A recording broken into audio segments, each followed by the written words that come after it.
Hello everyone, Buggy here, back with another Call of Duty commentary, and I have some Modern Warfare 2 because today we are going to be reminiscing of the original Call of Duty, MW2.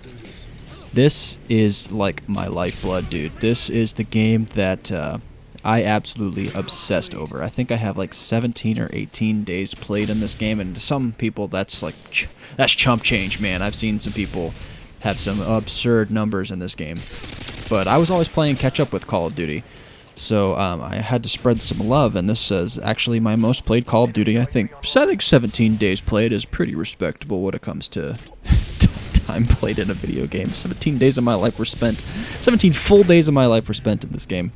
And I actually, moving on from that, I actually chose this gameplay in particular, one, because it's very exciting and I did quite well, but two, because it's on the shorter side. I feel like I've said a lot about the Call of Duty scene at this time, and there's not much more I can add to it in terms of the YouTube space. I mean, this was, I will say, this was the game that just absolutely saw the gaming space pop off, dude. Like, Modern Warfare 2 created gaming YouTube jobs for people. Like, if it wasn't for this game, we would not have the modern YouTube gaming space that we have now, because this game is what ushered in the Call of Duty commentaries, which is what ushered in the Let's Plays, which is what ushered in the funny moments, which is what ushered in the etc., to where we are now. So thank you to Call of Duty Modern Warfare 2 for not only being an awesome game and giving me so many great memories, but allowing this game to be a vessel for the Call of Duty commentators that came before myself, that paved the way for the YouTube gaming space. I will say, moving on from the YouTube thing, that this game, one thing that I miss about modern gaming in this day and age in general is the social aspect to some of these games. Like the Modern Warfare 2 lobbies, the social aspect to these games were just unmatched. I mean, yeah, you've seen the memes of dudes just cussing each other out and screaming racial obscenities and horrible things at each other, which that absolutely did occur. Those are not fabricated memes at all. Those are 100% true life stories. But there was also a lot of really quality social aspects to this game. Like, I met a kind gentleman who at the time, his name was Papa Bear, and we met in a search and destroy lobby, and after we met, we linked up, added each other as friends, and we played search and destroy almost every single night. And that's where a lot of my days played from this game came from, was me and good old Papa Bear playing search and destroy.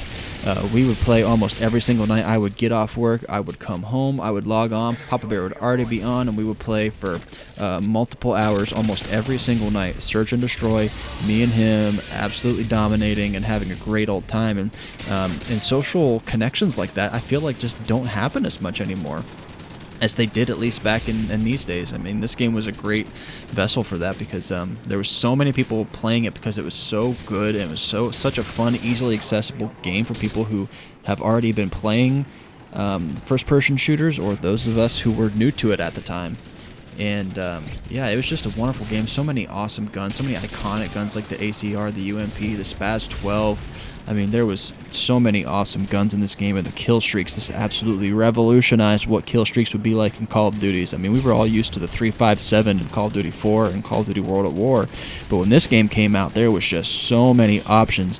I mean, even looking back now in comparison, like, there was just buku amounts of options for this game, from kill streaks to create a class to camos to, I mean, it was just mind-blowing at the time, and it's still, honestly, I think it's like the perfect amount of customization and the perfect amount of grind, and just everything about this game was almost near perfect for me. If it wasn't for those darn noob tubers, this game would have been absolutely perfect.